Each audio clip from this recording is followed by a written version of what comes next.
জীবনের সাহাবীরা দুনিয়ার মধ্যে দেশ শাসন করেছে, গোটা পৃথিবীর অর্থ জগতের খলিফা ছিল হযরত ওমর। সেই ওমর রাদিয়াল্লাহু তাআলা যখন দেশের রাজত্বে বসে, যখন ক্ষমতার চেয়ারের মধ্যে বসা, ঈদের সময়ের মধ্যে ঘরের মধ্যে যখন দেয়, বিবিকে রাখ দেয়, বিবি রাখতে বললো, স্বামী আমার ঈদের এই সিজনের মধ্যে আমার সন্তানদের জন্য কিছু কাপড় কিনা কাটা করা দরকার। বিবি যখন এই কথা বললেন, স্বামী বলে, ও বিবি আমার, আমি তো যে পরিমাণ অর্থ আমাকে দেওয়া হয়, এই অর্থ দিয়ে আমার সংসারের এক মাসের খরচের মধ্যে শেষ হয়ে যায়, আর কোনো কিছু আমার আয় থাকে না। কি হয়ে যায় বলেন? যা অর্থ তাকে দেওয়া হয় তার এই দায়িত্বের জন্য সংসার খরচে শেষ হয়ে যায়, কিছুই তার থাকে না।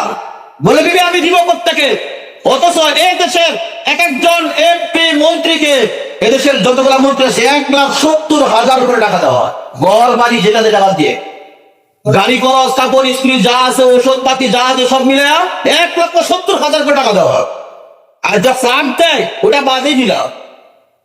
এই ফ্ল্যাট এই সমাজের যে কোনো মানুষ চাইলেও এক মাসের জন্য হোল্ড করতে পারবে না। তারপরও এই দেশের মধ্যে চুরির অবস্থা বন্ধ হয়। 1,70,000 টাকা আপনি কি মনে করছি? আল্লাহ আমাদেরকে হেফাজত করুক, এই জাতিকে হেফাজত করুন, সকালে বলে আমিন। ওমর কি পরিমাণ টাকা পায়? যেই পরিমাণ এক মাসের ভাতা তাকে দেওয়া হয়, এই ভাতা দিয়ে সংসার চলে আসবে টাকা।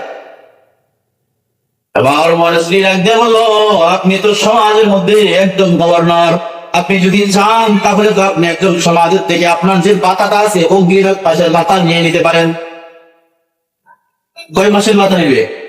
5 ভাতা নিবে, এক মাসের যে বেতন কাছে অগ্রিম এটা নিয়ে নিতে পারেন। বিনিয়োগ ভাতা অনুযায়ী ভাবলো করা যায়, এক মাসের ভাতা অগ্রিম দেখি আমার যে যিনি টাকার যে রক্ষক আছে, যে মন্ত্রী আছে, তার কাছে একটা চিঠি আবদার করে দেখি তিনি দেয় কিনা। আল্লাহর নবীর সাহাবী ওমর চিঠি লিখলেন যে আমার এক মাসের অগ্রিম ভাতা দিয়ে আমি আমার সন্তানদের জন্য ঈদের পোশাক তৈরি করতে পারতাম। কেমন দায়িত্বশীল ছিলেন চিন্তা করেন, ভালো করে চিন্তা করেন।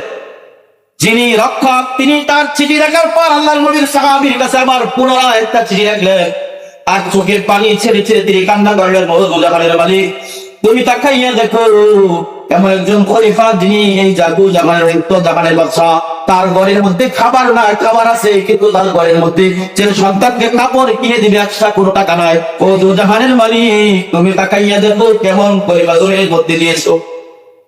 তিনি কাঁদে আর চিঠি লেখে, 2টা কথা লিখে আমার ওমরের কাছে চিঠি পাঠাইয়া দিলেন।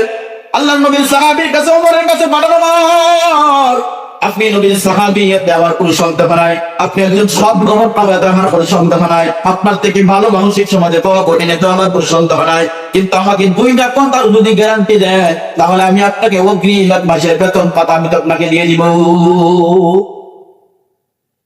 এবার ওমর রাদিয়াল্লাহু তাআলা তাকাইয়া দেখেন চিঠির মধ্যে কথা লেখছে 2টা।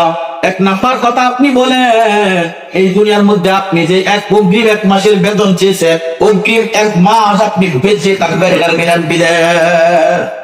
বলতেন এই দুনিয়ার মধ্যে 1 মাস বেঁচে থাকবে, তারও কোনো গ্যারান্টি আছে? আরে আছে কি কোনো গ্যারান্টি? আপনি আমার মনে হয় আছে। বলে দোস্ত, দুনিয়ার মধ্যে আপনি আমার কারো কোনো গ্যারান্টি না। দেখার পর চোখের পানি ছেড়ে ছেড়ে কান্না করে।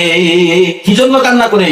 যে দেয় নাই এই জন্য কান্না করে না, তিনি কান্না করে আমি এমন একজন মানুষকে অর্থের দায়িত্বে বসিয়েছি যে আমি ওমরের মতন কাছে 2টা প্রশ্ন পাঠিয়েছে, তার মানে দুনিয়ার মধ্যে আমার ওর থেকে সব ব্যক্তি আর হতে পারে না যে আমার মতো খেয়ানত করবে না।